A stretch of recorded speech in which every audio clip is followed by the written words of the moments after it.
अनंत कोटी ब्रह्मांड नायक महाराजाधिराज योगीराज परब्रह्म सच्चिदानंद भक्त प्रतिपालक श्रीगाव निवासी समर्थ सद्गुरू श्री गजानन महाराज की जय. नमस्कार. जय गजानन. तुमच्या सगळ्यांचं आपल्या चॅनलमध्ये खूप खूप स्वागत आहे. श्री गजानन महाराजांची कृपाप्राप्ती जेव्हा आपल्याला होते किंवा आपण श्री गजानन महाराजांच्या भक्ती सेवेमध्ये जेव्हा येतो तेव्हा आपल्या लाईफमध्ये वेगवेगळ्या गोष्टी घडत असतात, वेगवेगळ्या घटना देखील घडत असतात. म्हणजे आपण असं म्हणतो की मी तर महाराजांची एवढी भक्ती करते आहे किंवा सेवा करत आहे तर माझ्या जीवनामध्ये कष्ट का आहेत. कष्ट तर येणारच आहेत, कारण ते प्रारब्ध आहेत ते आपले कधीही पाठ सोडत नाही आणि ते प्रारब्ध आपल्याला भोगावेच लागतात. आणि जेव्हा आपण श्री गजानन महाराजांच्या भक्ती सेवेमध्ये येतो त्यावेळी आपण एकच गोष्ट करायला हवी की सगळं काही महाराजांवरती सोडून द्यायला हवं.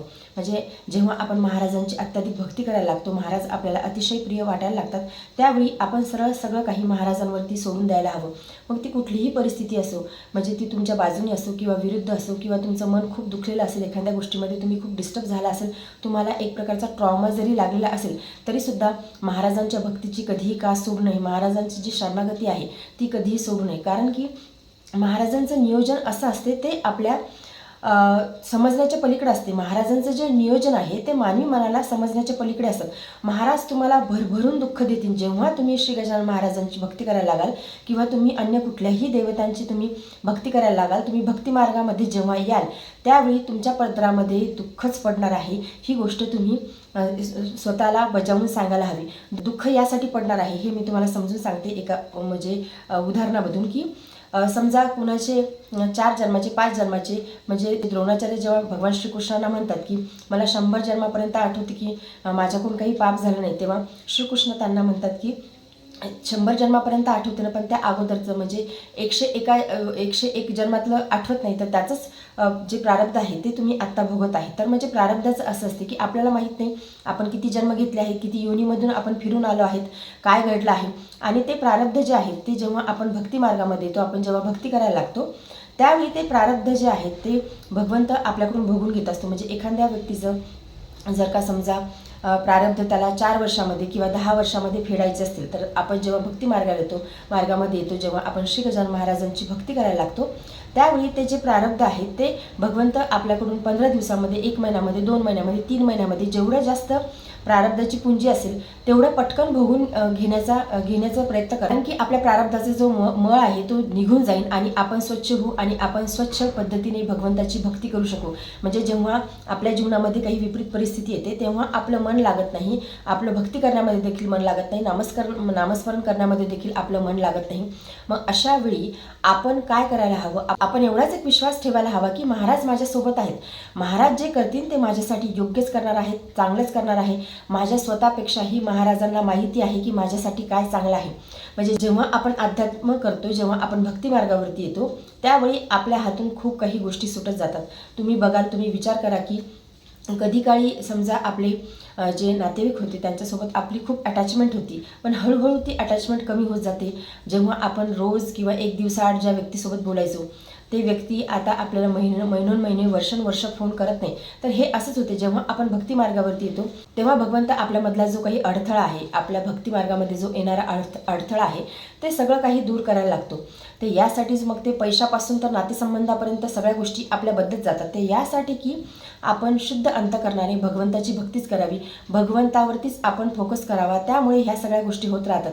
आणि राहिलं दुःख संकटाचं, प्रारब्ध आपल्याला भोगावेच लागणार आहेत. म्हणजे आपण भगवंत भक्ती करत आहोत तर ते प्रारब्ध अगोदरच येईल. म्हणजे तुम्ही असा विचार कराल की मी महाराजांची सेवा करत आहे, पूजा करत आहे, पारायण करत आहे, तर मग माझ्यासमोर काहीही प्रारब्ध येणार नाही का किंवा मला दुःखच होणार नाही, असं नाही. ते सगळ्यात अगोदर येईल. तुम्हाला सगळ्यात अगोदर दुःखच होईल. म्हणजे महाराज हे भक्तवत्सल आहेतच, महाराज आपलं म्हणणं ऐकतातच, आपल्याला जे हवं आहे ते महाराज देतातच, परंतु त्यासोबत जे काही आपले प्रारब्ध आहेत ते देखील नष्ट करण्याचा महाराज प्रयत्न करतात, जेणेकरून आपलं मन, आपलं जीवन, सगळं अंतःकरण आपलं स्वच्छ होईल आणि आपला जीवनाचा उद्धार होऊ शकेल. तर जेव्हा जीवनामध्ये काही परिस्थिती असेल जी तुमच्या बाजूने नसेल, तुम्ही खूप हताश झाला आहात, निराश झाला आहात, तुम्हाला सुचत नाही काय करावं, तेव्हा महाराजांच्या चरणाशी जी शरणागती आहे ती कधीही सोडू नका.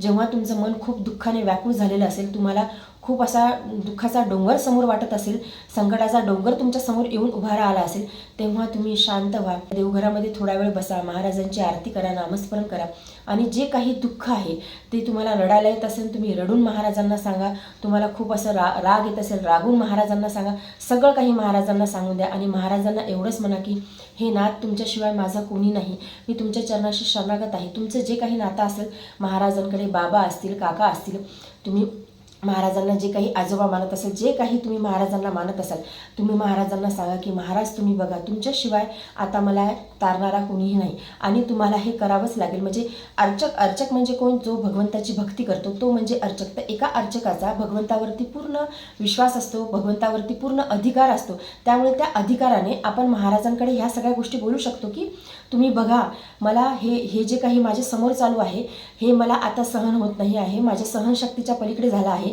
माझ्यामध्ये एवढं सामर्थ्य नाही आहे, हे सगळं तुम्ही बघा. आणि खरंच आपल्या मानवामध्ये एवढं सामर्थ्य नसते. म्हणजे आपण बोलताना अनेक गोष्टी बोलतो, म्हणजे तेच तर एक आपला प्रॉब्लेम आहे की आपण बोलताना खूप गोष्टी बोलून जातो ज्या आपण करू शकत नाही, त्या गोष्टी देखील आपण बोलताना बोलून जातो. रागाच्या भरात म्हणा किंवा शुद्धीवर असताना म्हणा, कोणाला खूप बडबड करायची सवय असते, मग त्या बडबडीमध्ये म्हणा, कशामध्येही आपण म्हणजे कुणाला खूप खोटं बोलण्याची सवय असते, मग त्या खोटं बोलण्यामध्ये म्हणा, म्हणजे कशा ना कशाच्या थ्रू तरी आपण स्वतःला सिद्ध करण्याचा प्रयत्न करत असतो की बघ मी किती वरचढ आहे. पण खरंच सांगते तसं काहीच नसते, त्याजवळ काहीच सामर्थ्य नसते. सगळं काही सामर्थ्य जे आहे ते महाराज आपल्याला प्रदान करत असतात आणि आपल्या ज्या उड्या असतात त्या फक्त श्री गजानन महाराजांच्या जीवावरतीच आपण उड्या मारतो, आपण असं म्हणायला हवं. कारण की आपल्या स्वतःजवळ काही सामर्थ्य नाही, आपण काहीही करू शकत नाही. आपण जेव्हा भगवंताकडे एखादी गोष्ट मागतो किंवा सांगतो त्यावेळी महाराजांना तुम्ही आवर्जून हे देखील सांगा की माझ्यात तर काही सामर्थ्यच नाही, तुम्ही सामर्थ्यवान आहात, तुम्ही भक्तवत्सल आहात, तुम्ही भक्त पराधीन आहात, हे सगळं काही तुम्ही बघा. या सगळ्या गोष्टीतून तुम्ही मला बाहेर काढा आणि मला या सगळ्या गोष्टीतून बाहेर काढावंच लागेल. कारण की माझ्या भक्तीमध्ये अडथळा निर्माण होत आहे, कारण मी तुमची भक्ती व्यवस्थितपणे करू शकत नाही. आणि महाराजांना रोज हीच प्रार्थना करा की मी जसा आहे तसा, म्हणजे माझ्यामध्ये जे काही गुण आहेत, जे काही दोष आहेत, त्या सगळ्या सहित तुम्ही माझा स्वीकार करावा. मी तुमच्या चरणाशी शरणागत आहे बाबा, मी जशी आहे किंवा मी जसा आहे तसा तुम्ही माझा स्वीकार करा आणि माझा स्वीकार करून माझ्यातले जे काही दोष आहेत, जे काही दुर्गुण आहेत ते दूर सारण्याचाच प्रयत्न करा. मी रोज जर का महाराजांना ही प्रार्थना केली तर तुमच्यातले जे काही दोष आहेत, जे काही अवगुण आहेत ते हळूहळू नक्कीच जायला सुरुवात होतील. म्हणजे आपल्याला असं वाटतं की महाराज तर मला दिसत नाही, महाराज तर मला बोलत नाही, परंतु आपल्या देवघरामध्ये जे महाराज विराजमान आहेत ते साक्षात महाराज आहेत, ते सगुण स्वरूपामध्ये आहेत असंच आपण समजावं. महाराज साक्षात चैतन्य रूपामध्ये तिथे विराजमान आहेत आणि महाराज खरंच आहेत. म्हणजे आता न मानणाऱ्याला तर कशाचीच भीती नसते, न मानणाऱ्याला तर काहीच नसते, परंतु जो व्यक्ती श्री गजानन महाराजांचं अस्तित्व मानतो की सतत महाराज माझ्यासोबत आहे आणि त्या व्यक्तीच्या खरंच सोबत महाराज नेहमी करत असतात, तुम्हाला विश्वास बसणार नाही. महाराजांचं नियोजन एवढं परफेक्ट असते, म्हणजे आपण असं म्हणू शकतो की आत्ताचे हे जे 5G नेटवर्क आहे त्यापेक्षाही 100G 1000G महाराजांचं नेटवर्क आहे. तुम्ही जर का अतिशय अंतकरणातून मनातून आर्त हाक मारून जर का महाराजांना तुम्ही एखादी गोष्ट मागाल तर तुमची विदिन 1 किंवा 2 डेजमध्ये ती गोष्ट पूर्ण होईल. तुम्ही या गोष्टीवरती विश्वास ठेवून बघा, स्वतःचा अनुभव घ्या. परंतु हे अनुभव सगळ्यांनाच येतील असं नाही, म्हणजे मी म्हणते आहे म्हणून सगळ्यांना अनुभव येतील असं नाही. म्हणजे एखाद्या व्यक्तीला येतील किंवा एखाद्या व्यक्तीला येणार नाही, तर तो व्यक्ती ज्या व्यक्तीला अनुभव येईल तो व्यक्ती असाच असेल की तो महाराजांच्या चरणाशी संपूर्ण शरणागती त्याने पत्करलेली असेल. महाराज जे करतील ते माझ्यासाठी योग्यच करतील हा ठाम विश्वास त्या व्यक्तीचा महाराजांवरती असेल, तेव्हाच या सगळ्या गोष्टी घडतील. म्हणजे असं नाही की एखादा व्यक्ती दुधा मनस्थितीमध्ये आहे, म्हणजे शरणागती ही काही सोपी गोष्ट नाही की आपण महाराजांच्या चरणाशी शरणागत आहोत असं आपण म्हणतो आहोत आणि आपल्या डोक्यामध्ये असंख्य विचारांचं वादळ उठलेलं आहे की एखादी गोष्ट जर का आपल्याला टॅकल करायची असेल, आपल्यासमोर एखादी गोष्ट असेल, मग ती होईल की नाही होईल आपण या विचारचक्रामध्ये गुंतलेलो असतो. म्हणजे एक मन आपलं म्हणते होईल, एक मन म्हणते आपलं न होईल. तर असं न करता ठाम विश्वास महाराजांवरती असला पाहिजे की महाराज माझ्यासाठी जे करतील ते योग्यच करतील. मग मला त्या गोष्टीची काळजी नसायला हवी की ती गोष्ट पूर्ण होईल की नाही होईल. जे काही माझ्यासमोर येईल, जी परिस्थिती माझ्यासमोर येऊन उभी राहील त्या परिस्थितीला मी सामोरे जायला तयार आहे, कारण ती जी परिस्थिती आहे ती महाराजांनी माझ्यासमोर आणलेली आहे. महाराज बघतील की माझ्यासाठी काय योग्य आहे आणि काय अयोग्य आहे. एवढा ठाम विश्वास ज्या व्यक्तीच्या मनामध्ये असेल, एवढी शरणागती महाराजांच्या चरणाशी पत्कारलेली असेल ज्या व्यक्तीने, त्या व्यक्तीलाच हे सगळे अनुभव येतील. म्हणजे सगळ्यांनाच असे अनुभव येतील असं नाही. तुम्हाला जर का श्री गजानन महाराज अनुभव, अनुभूती, प्रचिती तुम्हाला हवी असेल तर तेवढी शरणागती तुम्ही महाराजांच्या चरणाशी पत्करा. शरणागती हा शब्द तुम्हाला ऐकायला खूप साधा आणि सोपा वाटत असेल, परंतु तेवढाच कठीण आहे. कारण की मानवी मन आहे, मानवी विचार आहेत. आपल्या मनामध्ये दिवसभरामध्ये असंख्य विचार येतात, असंख्य थॉट आपल्या मनामध्ये येतात. म्हणजे माणूस कशानेच थकत नाही. माणसाची जर एखाद्या वेळी तब्येत जर ठीक नसेल तर माणूस शरीराने देखील थकत नाही. शरीर आपलं असं कार्य करते की एखादी गडबड जरी शरीरामध्ये झाली, म्हणजे आपल्याला वरतून सगळ्या गोष्टी दिसतात, परंतु आतमध्ये, आपल्या शरीराच्या आतमध्ये काय चाललं आहे हे आपल्याला दिसत नाही. तर शरीर ते ऑटोमॅटिक त्या गोष्टी रिपेअर करत असते. म्हणजे रोज एखाद्या गोष्टी आपल्या शरीरामध्ये घडतात आणि त्या रोज ऑटोमॅटिकली रिपेअर होत असतात. त्याला कुठल्याही गोळ्या औषधीची गरज नाही. परंतु मानवाचं मन असं आहे, मानवाची मानसिकता अशी आहे की माणूस असंख्य विचार दिवसभरामध्ये करते. मग त्यामध्ये पॉझिटिव्ह असतात, निगेटिव्ह असतात. खूप असंख्य विचार आपल्या डोक्यामध्ये येत असतात आणि विचाराने सगळ्यात जास्त माणूस थकते. आणि या विचारावरती काहीच औषध नाही. या विचारावरती एकच औषध आहे, ते म्हणजे श्री गजानन महाराजांचं नामस्मरण. गणगण गणात बोते हा मंत्र. तुम्ही गजानना गजानना, गजानन बाबा, गजानन महाराज, तुम्हाला जे नाव महाराजांचं घेऊ वाटेल, जे नाम महाराजांचं घेऊ वाटेल, त्या नामाचा तुम्ही महाराजांचा तुम्ही जप करा. तुम्हाला कळेल की आयुष्य हे किती सुंदर होत चाललं आहे. आणि दिवसभरामध्ये हाच एक विचार करायचा आहे की सगळं काही पॉझिटिव्ह करायचं आहे. म्हणजे पॉझिटिव्ह विचारच दिवसभरामध्ये करायचा आहे. म्हणजे असं आपण ठरवून घ्यायचं की आता हा 1 तास आहे. म्हणजे आता किती वाजले आहेत, आता 11 वाजले आहेत, तर 11 ते 12 मी पॉझिटिव्ह विचार करेल. त्यामध्ये मी महाराजांचं नामस्मरण करेल.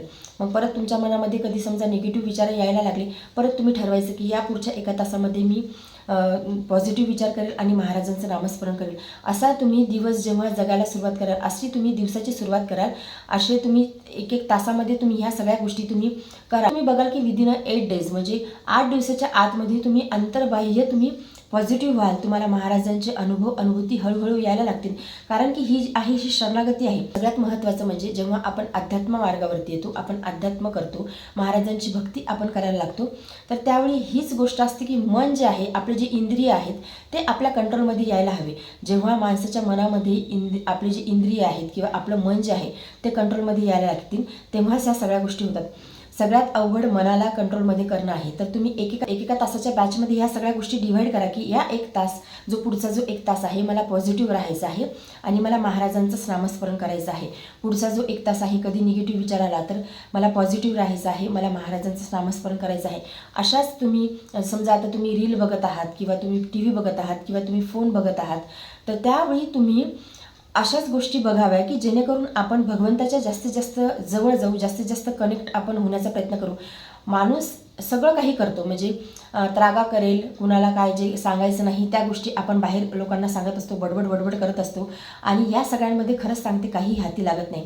आपल्या आयुष्यातले जे काही प्रॉब्लेम आहेत, आपल्या आयुष्यामध्ये जे काही चालू आहे ते समोरच्याला सांगून काहीच फायदा नसतो. आपले जे प्रॉब्लेम आहेत ते आपल्याला टॅकल करायचे असतात. आणि यामध्ये आपल्याला जर का शांत राहायचं असेल, निवांत राहायचं असेल, म्हणजे जे काही प्रॉब्लेम चालू आहेत, तर त्यामध्ये आपल्याला महाराजांची शरणागती पत्करणं खूप गरजेचं आहे. महाराजांवरचा जो विश्वास आहे तो आपला प्रगाढ होणं खूप गरजेचं आहे. महाराजांचा आणि आपलं असं एक बॉन्डिंग निर्माण जेव्हा होईल, त्या दिवशी तुम्हाला कशाचीच काळजी करायची गरज पडणार नाही. म्हणजे महाराज आपल्यासाठी काय करत आहेत, कुठली परिस्थिती आपल्यासमोर निर्माण करत आहेत, त्याहून आपल्याला सुखही होणार नाही आणि दुःख होणार नाही. जी काही परिस्थिती आपल्यासमोर येईल, जे काही काम आपल्यासमोर येऊन उभं राहील, ते सगळं आपण अतिशय आनंदाने करू. कारण की आपला विश्वास त्यावेळी महाराजांवरती राहील की हे सगळं काही आहे हे महाराजांनीच माझ्यासाठी निर्माण केलं आहे, हे महाराजांनीच माझ्यासाठी घडवून आणलं आहे आणि माझ्यासाठी जे चांगलं आहे तेच महाराज माझ्यासाठी करत आहेत. जेव्हा एवढा विश्वास महाराजांवरती आपला निर्माण होतो, त्यावेळी खरी शरणागती आपल्यामध्ये येते. आणि एक गोष्ट अजून तुम्हाला मी महत्त्वाची सांगते की जीवनामध्ये कसलीही परिस्थिती येऊ, महाराजांवरचा जो विश्वास आहे तो कधीही सोडू नका. सगळं काही महाराजांच्या भरोशावरती सोडून द्या. महाराजांना सांगा की आजचा जो दिवस आहे कसा घालवायचा, काय घालायचा हे तुम्ही बघा. कारण की मी संपूर्ण शरणागत तुमच्या चरणाशी आहे, मी स्वतःला तुमच्या चरणाशी समर्पित केलं आहे. जेव्हा आपण ह्या सगळ्या गोष्टी करू तेव्हा खरंच सांगते परमानंदाची प्राप्ती आपल्याला होणार आहे, परम आनंदाची प्राप्ती आपल्याला होणार आहे, भगवंताची प्राप्ती आपल्याला होणार आहे. आणि या जीवनामध्ये आपला उद्धार नक्कीच होणार आहे. महाराज आपलं कल्याण नक्कीच करणार आहेत. तर आजच्या व्हिडिओमध्ये एवढंच. व्हिडिओ जर तुम्हाला आवडला असेल तर व्हिडिओ लाईक करा, चॅनलवरती नवीन असेल तर चॅनलला सबस्क्राईब करा. जय गजानन. धन्यवाद.